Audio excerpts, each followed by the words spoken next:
Welcome everyone that's joining us. For those of you that I don't know, my name is Erin Worsham. I am the Executive Director of CASE, the Center for the Advancement of Social Entrepreneurship here at Duke University's Fuqua School of Business.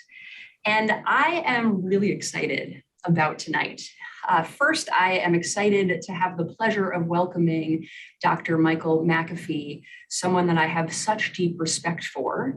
And also excited that we'll get to engage in a conversation and dive in together on the topic of racial equity, and in particular, the role of business and business leaders in driving towards racial equity.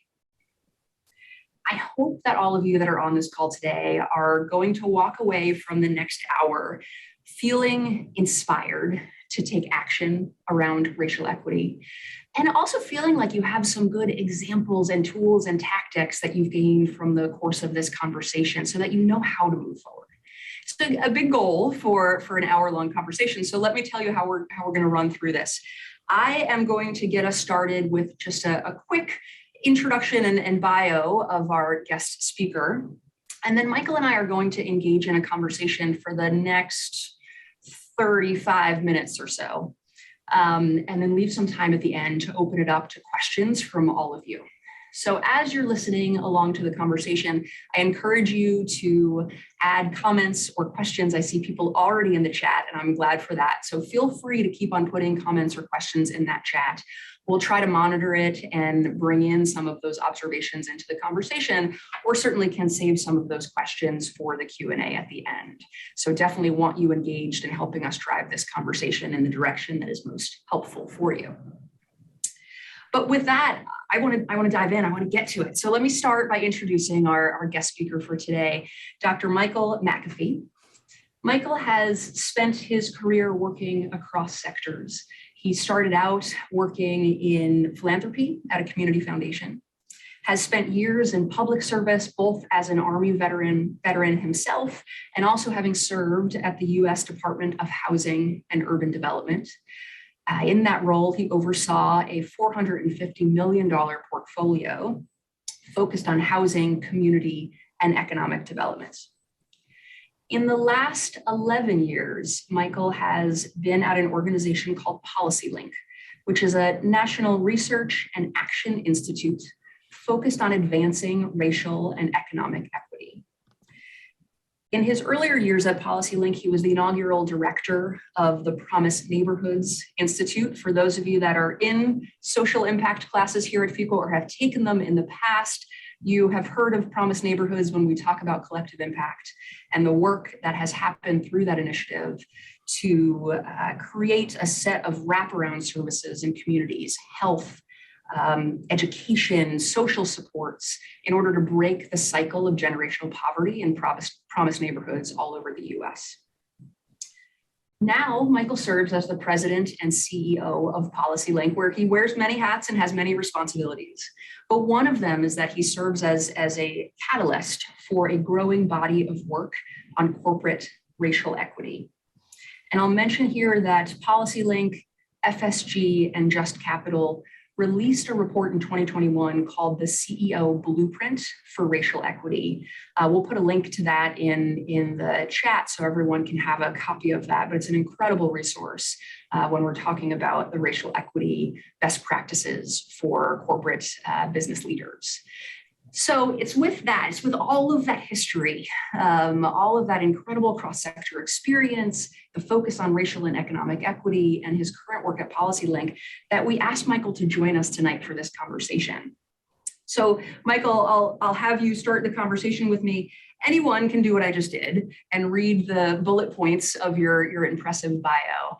But what I want to do to start our conversation off is actually ask a question that I hope lets the audience get to know you a little bit deeper.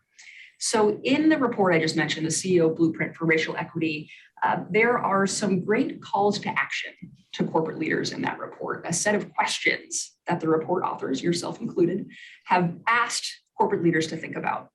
One of those questions is, what is the legacy that I want to leave? I'm going to pause there for a second. What is the legacy that I want to leave for everybody listening It's such an important question, and I hope all of us reflect on that question for ourselves. And if you're a student here at Fuqua, I might ask you what your answer is next time I see you. But Michael, I want to toss it to you. How do you answer that question? What's the legacy that you want to leave? Well, thank you for asking the question, and it's a pleasure to be with you all. And before I answer the question, I'll simply say I'm honored to be with you. And the remarks that I share with you today are not to convince you of anything. You have your own minds and you will create your own paths forward. And so sometimes my tone can sound absolute, but I'm still learning and growing. So I just wanted to just say that right off the bat that, I'm not trying to convince you. You will find your own path. So I want to be in relationship and continue to be challenged and have my thinking expanded. I want my legacy to be one where I have accepted the invitation of the founding of this nation and the hopes and aspirations of so many of our ancestors, that we finally have created a nation that is just and fair for everyone. So those are not flowery words. We have a chance. Every generation has an opportunity to design this nation equitably or unjustly. And if we can get over our own self-doubt and our own fears, we can be as bold as the founders were to think that we can transform our customs, our laws, our regulations, and our institutions to be what we need them to be for a multiracial democracy. That's the thing that we've never designed for, a multiracial democracy. Our institutions weren't built for that. Our customs aren't built for that. And too many of our laws are not built for it, even though we have that desire. And so for me, I want my legacy to be that when I look back on it, that regardless of the color of your skin, I've created a place where if you choose to, you can participate fully in a just and fair society and reach your full potential. It's powerful. Thank you for sharing that, Michael. And I love the reflection on an inherent design flaw in the way that our systems were set up as a country, that we didn't design, as you said, for a multiracial democracy, and the power that we all have to change that, to do better with knowing better at this point. Yeah. So I love that as a beginning and as a tone setting for our conversation.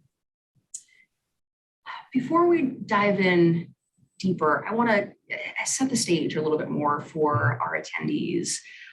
So, obviously, based on that answer, there's a clear moral imperative to talking and trying to advance our work on racial equity.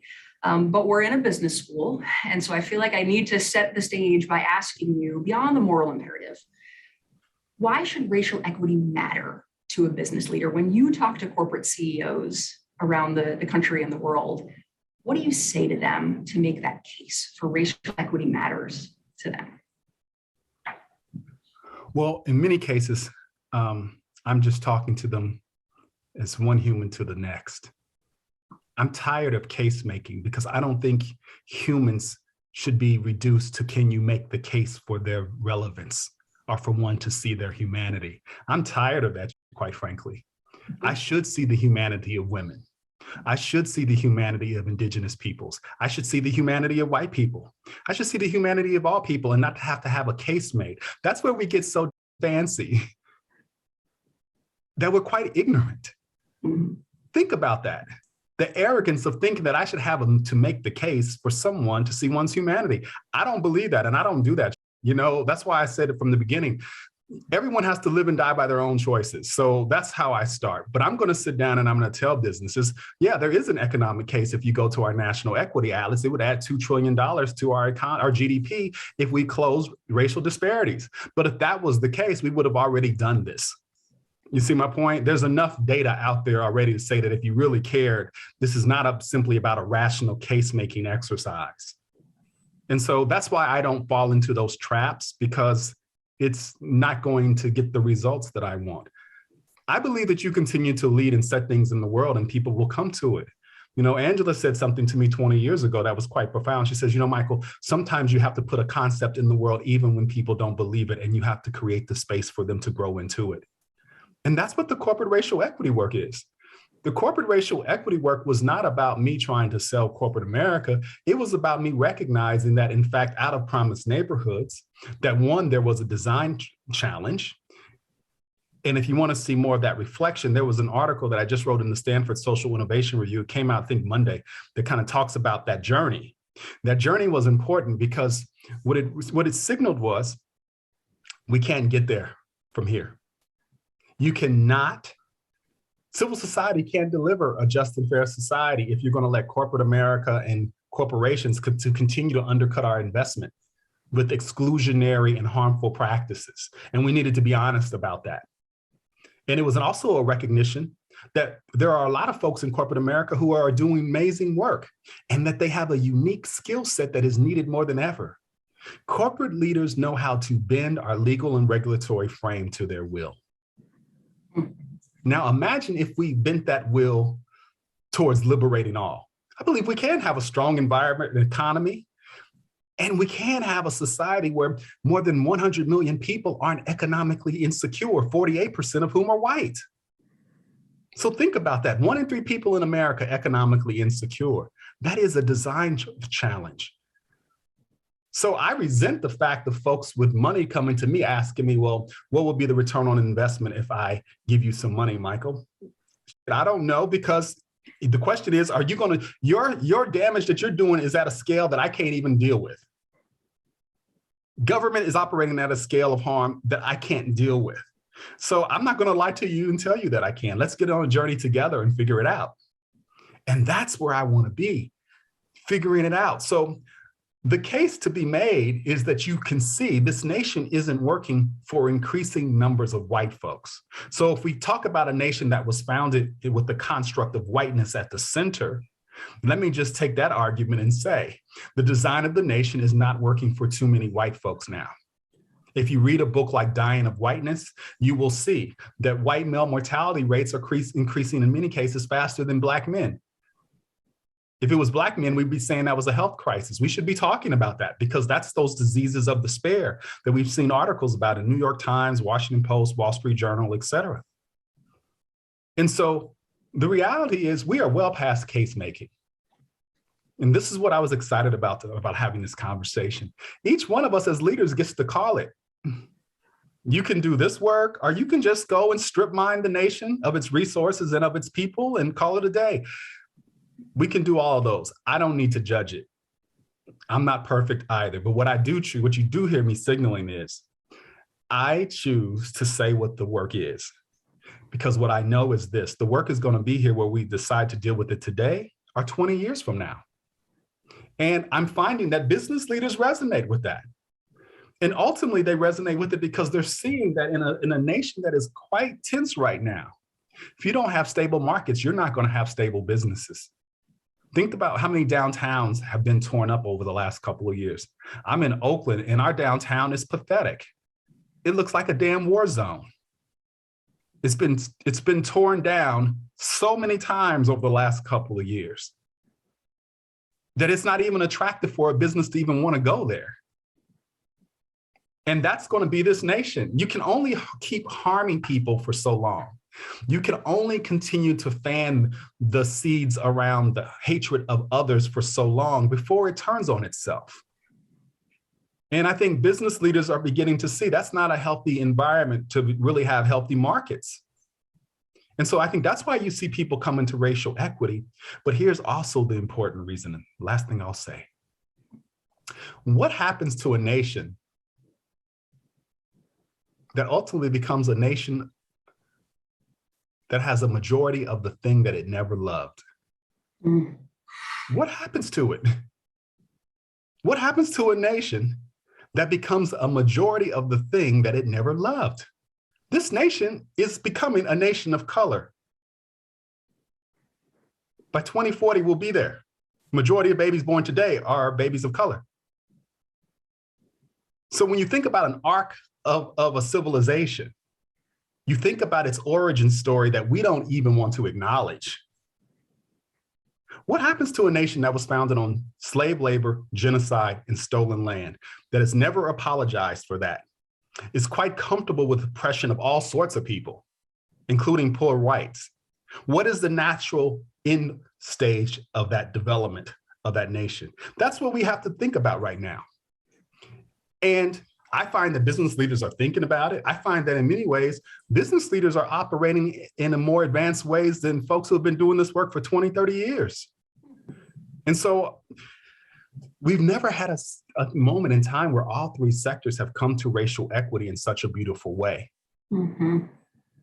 We've never had a multiracial coalition of folks in the streets saying we want a different society. This is a beautiful time. And of course, there's still a significant portion of folks who want a very different nation. I don't begrudge them. We all get a chance to participate in this democracy and call it. And we should stop being afraid of what we want to create, just as those who choose to mix right now, design a nation where it's hard for me to vote, make no apologies for what they're doing. We should not make apologies for loving everyone, for caring about everyone, and wanting to create opportunity for everyone.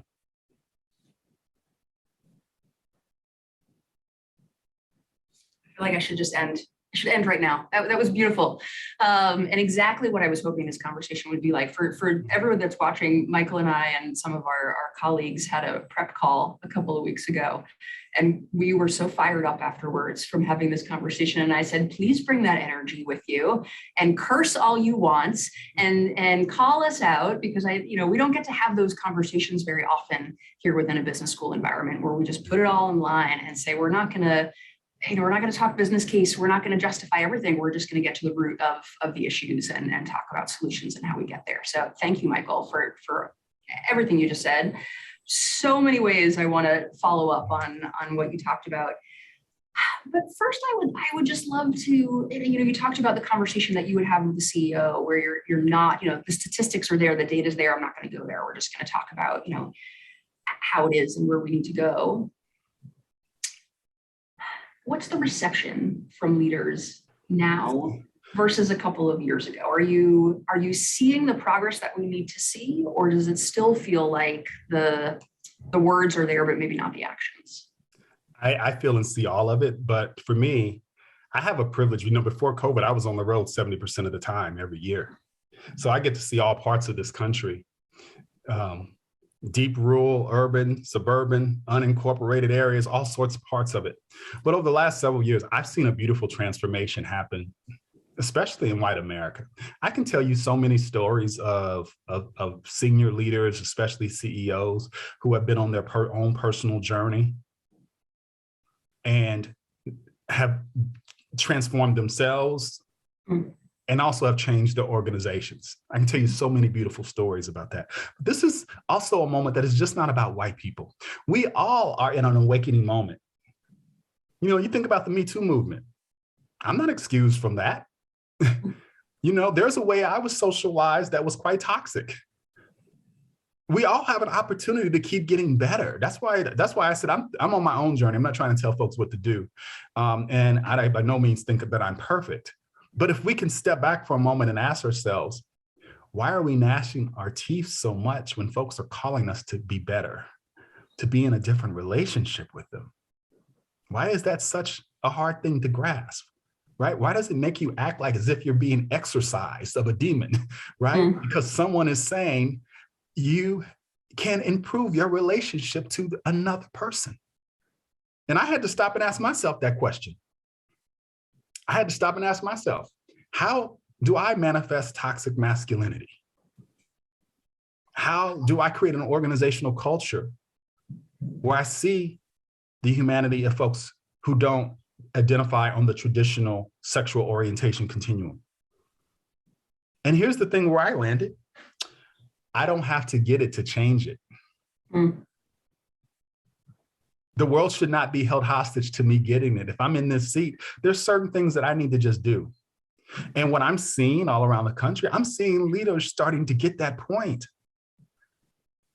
Think about how long women's rights have been held hostage by hoping that men would get it, making the cute cases that they made and everyone said, oh, that's cute, but then still kept the same behavior, right? We're at a point now where the progress should not be held hostage. If I don't get it and I don't want to do the work, it's not a question of whether I get it. It's a question of, will I do the work? If I don't want to do the work, I need to get out of the seat. And what I'm excited about is because of where I sit, I've seen how companies have transformed in big, beautiful ways. And it's never broadcast in the media. You hear the negative stories, but that makes me very hopeful.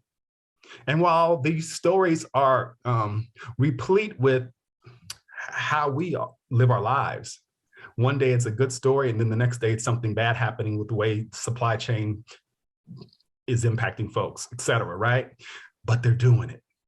And so if you were to think about this as a 20+ year journey where we have finally woke up to a possibility of something else that this nation can become, we're in the first couple of years where people are doing it. People are doing it. And that's why our corporate racial equity work took off.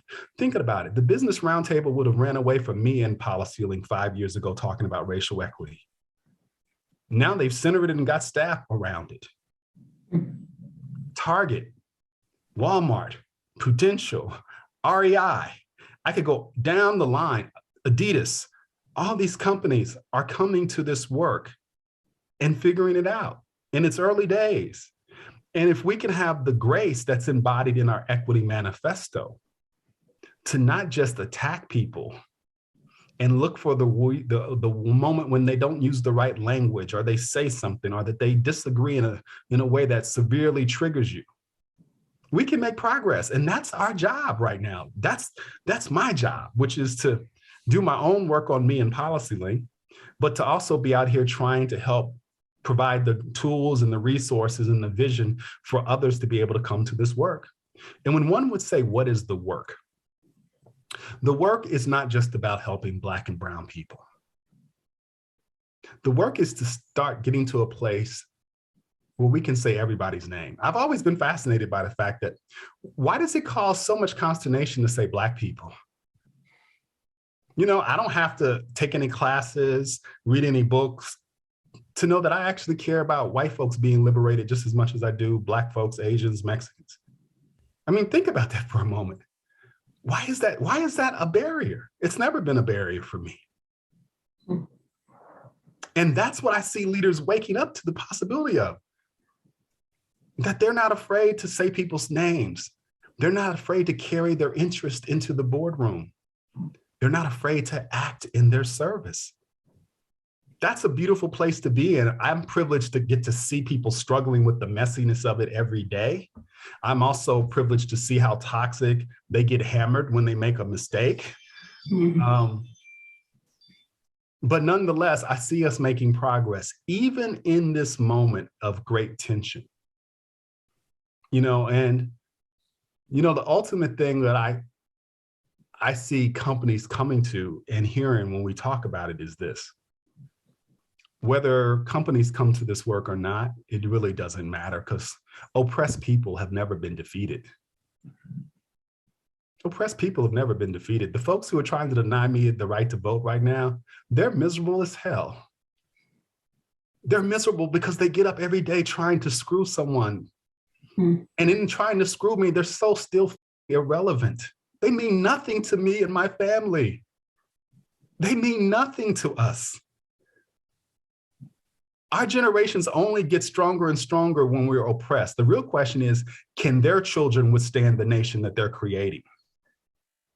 That's the real question. Can their children withstand the nation that they're creating? I was born out of pain and struggle. I was born out of that. So do you really think I'm afraid because of your words or your marches or your signs or the fucking hood you want to wear on your face? That doesn't scare us. It means nothing. We know how to have beautiful lives even in poverty.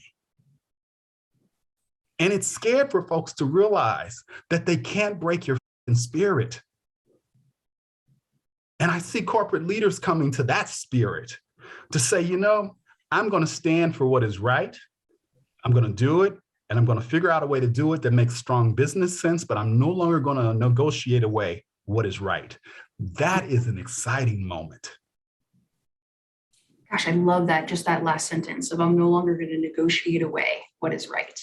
Yeah. It's beautiful. And I love your, well, I love your spirit, Michael, but I also love your positive view on the progress, right? It's taken us hundreds of years to get to this point. Yeah. And only a few years, drop in the bucket in terms of the progress that we're making. So as you're saying, it's early days. It resonates a lot with the conversations that we'll have here with our students at the business school around beyond racial equity, around impact and ESG for corporations and things like that, where I think there's a tendency to say, they're doing some good stuff, but look at all the bad they're doing too, and say, well, we're working towards a future that we want to see. We got to give ourselves the time and the grace to get there, so long as we are authentically pursuing that path and really driving towards a shared vision of a more equitable, just world for all. So I love those reflections. I've got two questions. My second one, I would love for you to give us an example. You rattled off a couple of names of companies that you think are doing good work here. And so I would love for you to pick one of those and tell us more about why you think they're a company that you'd spotlight as really doing the work of racial equity. But before we get to that question, a lot of conversations that I have or that I hear of with corporate leaders or really social sector leaders generally around racial equity, they believe in the work, they believe in the vision, but I think they're a little paralyzed sometimes by how to start and what to do. And in this world of social media and the lack of grace that you were just talking about, being terrified of taking the wrong steps or messing up. And so I'm curious what your advice is to business leaders generally around those first steps beyond, the anti-racism policy at your organization or trying to diversify your recruiting pipeline. Beyond the super low-hanging fruit kind of answers. How do you tactically advise leaders to get started and to move forward? I ask them to adopt the thing that they adopted when they started. Fake it until they make it. Don't practice learned helplessness now. If I'm working for one of these CEOs and I said I don't know how to do something and I'm not even going to learn, they would fire me. So bring the same skills that you can bring to figure out how to take a rocket up into the atmosphere and bring it back. Didn't know how to do it, you figured it out. This is no different. And part of the problem is we let people off the hook.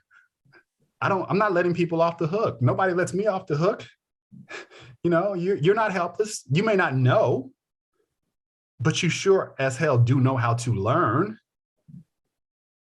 And I think when we start setting a different standard of accountability, see, the moment I let you be unaccountable in your own commitment to figuring it out, we've already lost.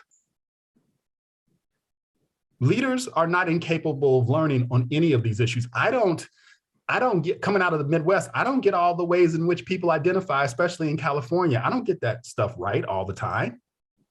It's a whole nother world and language for me. But it still doesn't mean I don't have to try. I can't educate myself. You see my point? Those are things that I can do. And until I figure it out, I still do know how to be a good host. I do know how to make people feel comfortable. And I can just start there. The first line of the Equity Manifesto says it begins by joining. No one's asking you to be brilliant on racial equity history in America. Folks are asking you to think about, can I see who you are enough and be interested enough to want to join with you? Because if I join with you, you'll tell me what you need. You'll tell me what your hopes and aspirations are. And in that, we will find a way where we can join together and get some work done. And so for me, what I ask leaders to do is think in the person, role, and system frame. What will it take? What is your origin story as a person? And what stories no longer serve you well? And what new stories do you have to tell yourself so you can step into this possibility? Coming from where I come from, one of those stories is, I'm very comfortable fighting, and there comes a point where that's great if it gets you out of poverty, but there comes a point where it can derail your career if you don't check it. And so, I had to really think about what's the new story that I'm going to tell myself now. I'm in this seat now. I don't have to fight like I did back then. It's a different fight. But if I don't get that, I derail myself, right? So what are those origin stories about where I came from?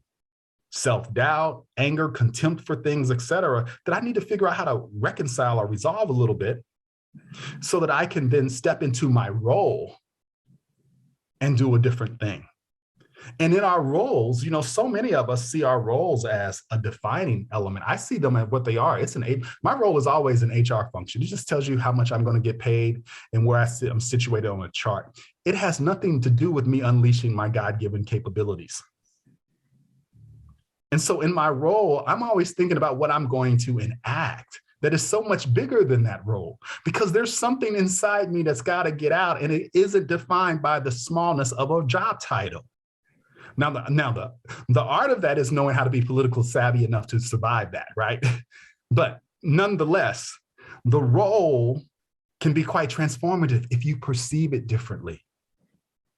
And then ultimately, you hear us talking a lot today around the systems level, whether it's organizationally or out in community. What are the types of impacts that we want to have? And so I use this person, role, and systems frame that I learned from the Annie E. Casey Foundation as a way to kind of do my own personal development and step into possibility. And because in each one of those frames, there's an opportunity for me to do some work, to take some action. And sometimes the best immediate action is in that person frame. Can you give us I want to push you on tactics, right? You got MBA students in the audience. They want like the checklist of things to do. Sure. So give me an example or two of, even in that person frame, what are some examples of actions that you've seen leaders do that you think is, the step in the right direction? Perfect. The first is I would say is it's hard to know how to think strategically if you don't understand a market. So in the NBA language, it's hard to think strategically if you don't understand the market. Most folks who are popping off at the mouth do not understand the American market, the democracy. They do not understand its history. They do not understand how deeply anti-Black racism was woven into everything from the beginning. This is not Michael McAfee saying, you can read recent books about the color of law, how the most progressive state, California, designed an education system that was totally about race. But if you don't know that, it's really hard to start thinking in sophisticated and deeply complex ways about what you're going to do. So you default to things like, why do we keep talking about race? Yeah, because you are uninformed. You think that this is an old conversation. It is an old conversation that is still alive and well because we've never chosen to change much. And while progress is happening, absolutely progress has been made. The anti-Black racism is far more insidious in how it plays out now, which is why you got to understand the market. Take education as an example. We forego public education in the 70s with busing. My parents gave up on public education and sent me to private school, though they never made more than $30,000 a year. They gave up on public education for one reason. White folks gave up on it for another because they didn't want to be educated next to me. But now if you're out here in Oakland and in San Francisco and you work at Zynga or Google or Facebook, you're still mad because you can't afford rent and mortgage and private school. So you can see what happened here. A public good that was given up on in the 70s because of race-based public policy is haunting middle-class white folks to this day who had nothing to do with that problem. But race has everything to do with why that public education system is not the best option if you have resources. You see my point? Mm-hmm. But not only is it hurting white folks now, it's hurting middle-class Black folks who won't use it either. And so this is how insidious race-based policy is just woven into the fabric of our being. We see it. We don't even see it every day. It's hiding in plain sight. And so what I would say to people is you need to understand the market before you start talking about things or before you're trying to come up with strategy. And if you don't understand the history of this nation, you don't have to be a professor of it. But if you really don't understand some of the basic ways in which we've designed things to be a particular way, you can't really see yourself through them.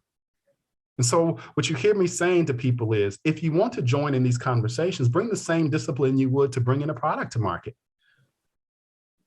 You're going to understand your competitors, et cetera. We've never really wanted to understand our competitors. There are competitors to racial equity. Think about it right now. You're seeing a whole party decide that it would be better to take out this democracy than have Black folks vote. And I'm not being political. I'm just telling you what I see. You've seen a whole party decide to say, you know what? Let's stake our claim on this. And for the most part, you've seen only a few people of goodwill stand up and say, no, that's not what our party's going to be about. There's a reason for that. It's just not like it's happening today. If you go back to the 80s and you listen to Lee Atwater's Southern States Strategy, I wish you could just Google Lee Atwater and some of his recordings on the Southern States Strategy. It is beautifully brilliant in its oppression. And it's even more brilliant on its impact. But that was a man who understood the market, and he understood how to work it. And therefore, you can go from Lee Atwater, Ralph Reed, Newt Gingrich, all the way up to today, and you'll see how that Southern States Strategy was being employed. Now, that's not to say the entire Republican Party at that time was for that stuff, but this is one of the major political operatives. And it does not mean also that Democrats don't peddle in the same type of race-based stuff either. So I'm not on that political spectrum because I don't think it serves us well either. So that's why I say I'm not having a political conversation. What I'm trying to do is give you some of those groundings. And if you were hearing me talk about a market, the market of politics, Lee Atwater understood. And he gives you a profoundly candid race-based presentation of how he was going to use the frailties of this nation to advance an agenda. So if we understand markets, we can think deeply, we can strategize, we can be creative and innovate. And that's why I think in many cases, corporations are going to help us right now. You know, the new levels of technology, the way they're bringing down the veil of ignorance around who has what. You know, Pierre Rosenbaum used to call that the veil of ignorance. That veil of ignorance is being lifted every day. I see how much you make, I see how much I don't make, et cetera. And that's creating something in the nation. Now, we can do something good or bad with it, but corporations are going to lead this on so many fronts. And they're doing that. The way they're transforming their companies right now. They're transforming their companies like JP Morgan Chase, creating a Black Pathways division. Companies in Silicon Valley saying, you know what, we're actually going to set up labs at historically Black colleges and begin to create the talent. We're no longer going to just say we can't find the talent. We're going to actually begin to cultivate that supply chain of talent. You're seeing these companies get out of their comfort zone and make that stuff happen. I love the chain you're going down now. So give me a couple more examples of that. That was so inspiring just to hear the JP Morgan is doing this and what's happening in the HBCUs. So do you have a couple other examples that you can rattle off? Yeah, Prudential is, you know, looking at a market, looking at the changing demographic and says, wow, I see something that's really happening here. If the nation's going to be a nation of color, the majority of people of color are changing jobs in many cases a lot faster than white folks. But nevertheless, lots of folks are changing jobs rapidly. And one of the problems of changing jobs is often you don't get the benefits packages that go along with it. They've created portable benefit packages. And they work with the state legislature in California so that you can keep your 401k and move it around as you go, et cetera. This is a way where a company said our core business is to help people have financial security. We're going to come up with products that meet people where they are at. Now, that's exciting. Now, it might take that a while before it becomes really, really profitable. But they're thinking about it and they're on the right track with that. That was really seeing a real need out there saying that 100 million is economically insecure. They're going to bounce around from job to job. Many of those jobs don't even have good benefits anyway. So how do we help people in their prime earning years have what you and I have that help keep us in the middle class or beyond, which is that stability of our benefits package, right? Whether it's our health insurance, long-term care, disability, 401k, you name it. There's a suite of things that keep us embedded in the middle class and beyond. Others don't have that. Prudential sees that as a market. That's huge for financial security, right? Corporations getting behind getting rid of cash bail. Think about having to sit in jail simply because you can't afford to bail out. Not that you've been found guilty, you just don't have the money to bail out. It's expensive to be poor. And so therefore you lose your job. If you're paying child support, you're going to get in the arrears. Once you get over $2,000 in the arrears, you can get arrested. It's a ripple effect, right? And so corporations saw that as a problem. They saw that as a way it was undercutting some of their financial security work. They're saying, look, we're building financial wealth over here. Our criminal justice system is stripping it over here. If you read the Ferguson report, when Michael Brown was killed, you'll see the insidious ways in which police systems over police poor neighborhoods, not that they're creating greater incidents of crime, but they know that I can give all sorts of traffic tickets over here because they can't pay it. They can't afford to get out of them, right?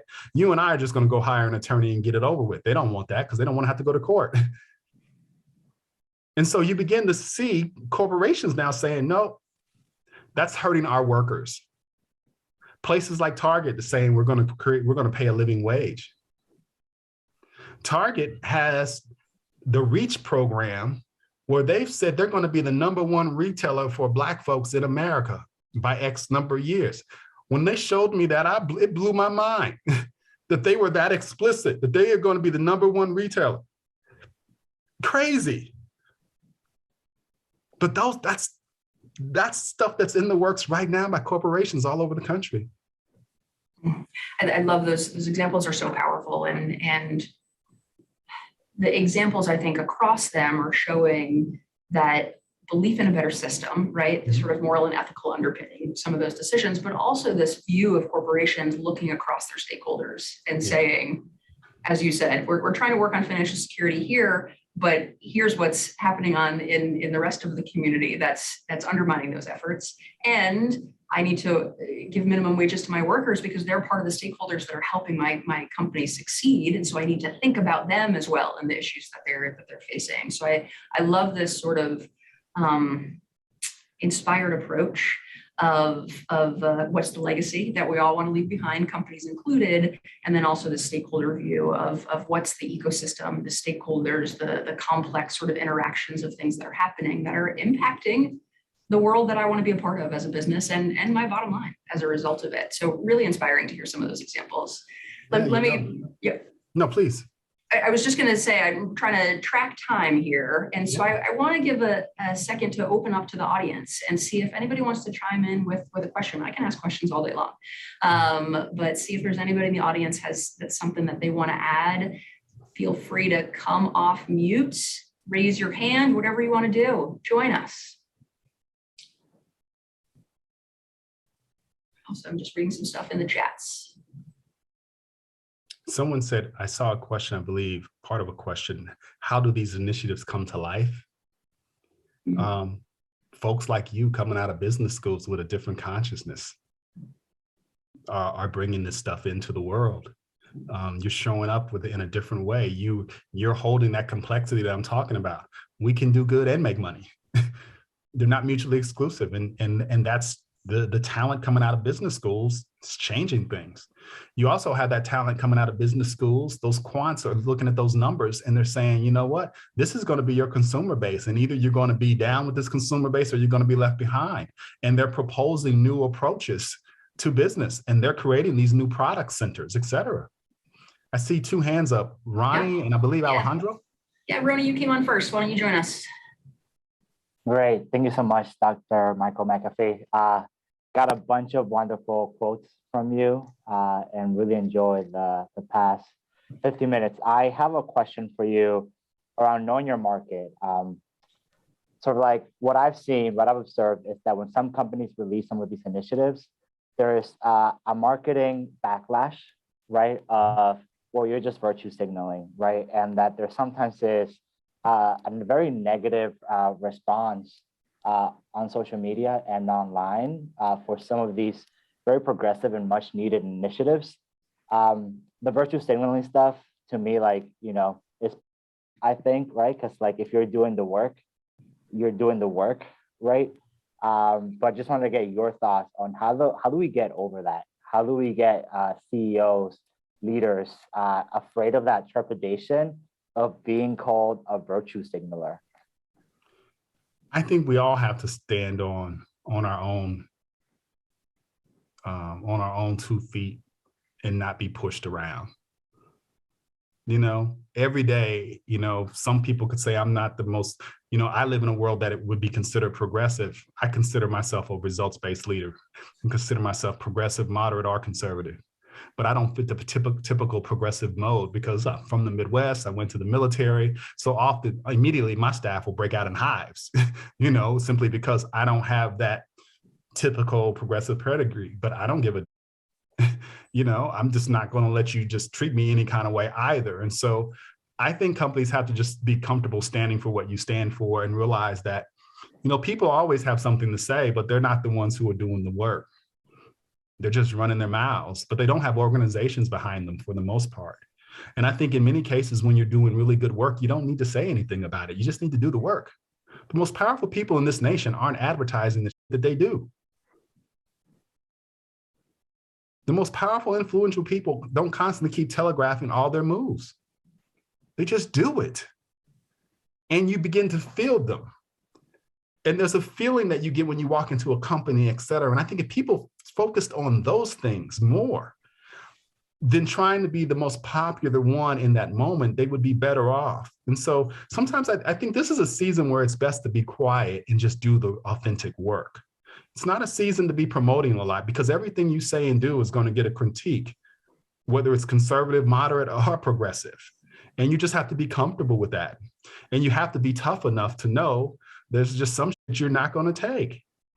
And one of the best lessons in my own growth as a CEO has been, one of my mentors said to me once, she said, Michael, you don't have to say shit. Really, at the end of the day, you really don't have to respond. You're in the seat. Everything doesn't need you to respond to it. You've just got to get comfortable with why do you feel like you need to respond? And I took that to heart. I'm not worried about what's happening around me as long as I know I'm strategically on plan. And that's what I got to work on. Alejandro. Yes, thank you, Michael. It's great to hear you speak so frankly, and I've got many good tips I'm speaking here, by the way, with the hat of a small nonprofit, a newborn nonprofit. We were born with COVID-19, but our mission is health equity in general, and particularly to bring, to provide the Latinx community access to health resources. I totally agree. It's if we can talk to people as humans, as you said, and reach the person beyond the role, that's fantastic, and it's usually the best way to get results. But do you have any tips for a small organization as ours to get that initial meeting where we can find that leader that we are willing to connect with our mission and to sensibilize and to interest that person in what we're doing, because it's not easy for small organizations to access this leader. So getting that first meeting is important. Any tips? I do have a tip. It comes from old school. Comes from AOL back in the day. Some of y'all probably weren't even born yet when AOL used to give those free discs out to get on the internet. And they gave you those free discs because they knew that the switching cost would be too great once you set up your email account and did all that stuff. Banks the same way. Online banking was a powerful strategy because the switching cost is too great. After you set up all the online banking stuff, you ain't trying to go to another account, another place just because they're going to give you $25 to open up a checking account. It's not worth it. And so what I believe is in the power of taking that example and the power of seduction. You have so much intellectual capital, and the cost of being able to get your voice out there is so cheap now. So cheap that you have the ability to seduce at will. You have the ability to put ideas into the world that will attract people. And so I often believe that, there's a couple of things. One, I believe that when you have the right frames, if you can begin to help people think about the work in new and exciting ways, they'll come to you. So begin to think about, for what you want, what are some of the right frames? Health equity, PolicyLink played a major role in the formation of the health equity space years ago. It's a well developed sector. And so even after this call, if you wanted me just to give you some names of some folks who would connect you up to all sorts of people in the space, I'd be happy to share those names because just know tons of them. But that's the other thing, work your networks, folks. My career got started because I started selling, after the military, I started selling life insurance. And after I started at New York Life, after I sold it all to my family members, I realized I wasn't a good salesperson. And then I went to work at a Sprint call center and I said, man, I can't die in this call center answering customer service calls. It's interesting that's not listed on your bio, Michael. Yeah, it's not there, man, not there. I pulled out the Cranes magazine and my eyes, you know how they do the 100 most influential? And one street smart skill set I have is sniffing out money and power. My eyes were drawn to a Jesuit priest named Father Thomas Savage, who was the president of Rockhurst College in Kansas City, and a Republican African-American woman named Joanne Collins on the Kansas City, Missouri City Council. I called them up and asked them would they serve on the board of my nonprofit. I was going to raise $20 million to seed innovations in education. I decided I was just going to get out of the line and go for it. They were the ones who actually made my career and introduced me to Jan Kramer at the Greater Kansas City Community Foundation a few years later. And so marrying street smarts with that book smarts is a dangerous combination. Don't lose that instinct to hustle, man. The opportunity is out there in front of our eyes every day. We look at magazines and stuff and totally skip over these opportunities. But that's actually how my career got started. So if I can help you afterwards, if you email me, I'll send you some names of folks who'll put you right in the middle of the health equity space. Kimberly. Thank you. And Kim, we'll take a last question from you and then we'll wrap up with a couple of thoughts. Sure. Thanks so much. You spoke about some of the examples of what, JP Morgan Chase taking on an initiative, some of the companies in Silicon Valley. And I'm wondering if you could take us through how, any one of them centered the voices and the experience of the people that they're trying to impact, coming up with those and coming up with the solutions, that it's not something just that people in an office thought about and, oh, hey, we can do this, but making sure that it was something community we're targeting. I would say that that's a skill that I don't think is still perfected yet. I think what you see people doing is you're seeing there are so many caring people in these organizations that are trying to figure it out. And you're seeing these caring people who have some currency use some of their political capital to set something in motion. And then folks are figuring out how to perfect it along the way. And then they bring in folks like me and others. And before you know it, a different table has been set. And so sometimes it's not necessarily starting with the deep competency of knowing how to listen to people, et cetera. It's starting with leaders like you. Many of you all have lived experiences, whether it's through your public service or your own lives. And you're bringing that into these organizations and you're seducing people into at least giving it a try. And after they give it a try, it gives you another opening to then help them think about, how can we listen better to community? And now you've got an opportunity to go a little deeper in the work and perfecting it. So none of this is linear. It all happens how it happens. And the art of us being good leaders is that we can meet people anywhere that they're at, and we can accelerate their ability to get results faster than they could on their own. And so what I see in these corporations is they're starting things and they're staying in a state of continuous learning and they're figuring it out. But more importantly, what I'm seeing caring people of all hues who are simply saying, we got to try something. And I think we're going to try this. And it's starting to take root. And then we're figuring out how to really perfect it. Kind of some of that, like that lean development that you see in a lot of tech spaces around how they think about bringing in a product to market. Here, people are thinking about what's the basics that I need to try to set something in motion. And the last thing I'll say is this: I'm seeing more and more people, us working across sectors in beautiful ways that we never have. And that's really collapsing the learnings on all of our part. I'm learning much deeper about business, deeply about business. They're learning much deeply about my work. I mean, you think about it, years ago, we would never be thinking about, like right now, the corporate racial equity work It's with B Lab, Just Capital, FSG, but there's Mars Corp, Virgin Galactic, Prudential. All these companies are deeply involved with helping us shape that work. Never thought I would see that day.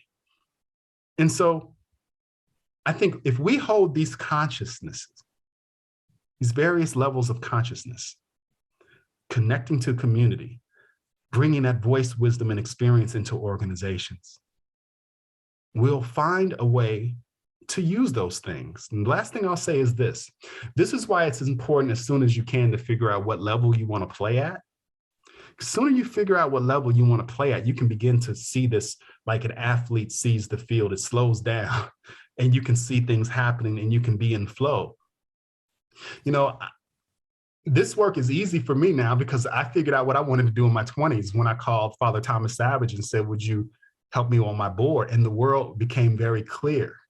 And then I could focus on mastering how do you move in places of money and power, et cetera. And then the more I got in those places, then it became a question of how do I then now honor where I came from by creating bridges back to those places. And now I have the privilege of creating an organization that has nearly 90 people that looks like the United Nations. And I get to create a space for them to come over that threshold every day and bring their full selves to the work. And that's what you all will have a chance to do, to create organizations where people can bring their full selves to the enterprise. And that's the work for our generation. And so never let go of what has got you sitting where you're sitting right now. And be cunning to know how to bring it into the spaces that we'll have the privilege of being in at the right time. That's the political savviness that we need, because we can be right and absolutely wrong at the same time if we do not know how to master the politics of how to move through the world. I cannot think of a better way to end our conversation. I'm sad to end our conversation, but we're at our hour. Such powerful insights and stories and passion. I said at the beginning of this time that I was thrilled to have this conversation with you, since I have so much respect for you and your work. And this hour has proven that to everybody that's here on this call of what incredible impact you're having through your career and your current work. For all of our attendees, I hope you've enjoyed this conversation and that you'll continue to participate with us in conversations to come. On behalf of our students, I have to mention that they are hosting the Sustainable Business and Social Impact Conference next Wednesday, so a week from today. An incredible day full of keynotes and panel discussions all around how do we use business and business skills to drive towards the SDGs and towards impact. So we'll put the link into that event in the chat. And then also, this was our second in our series of our Case Executive Speaker Series this year. So join us in a few more weeks when we'll have our final event of the speaker series, and Kim just put that link into the chat as well. So looking forward to seeing everybody in future conversations.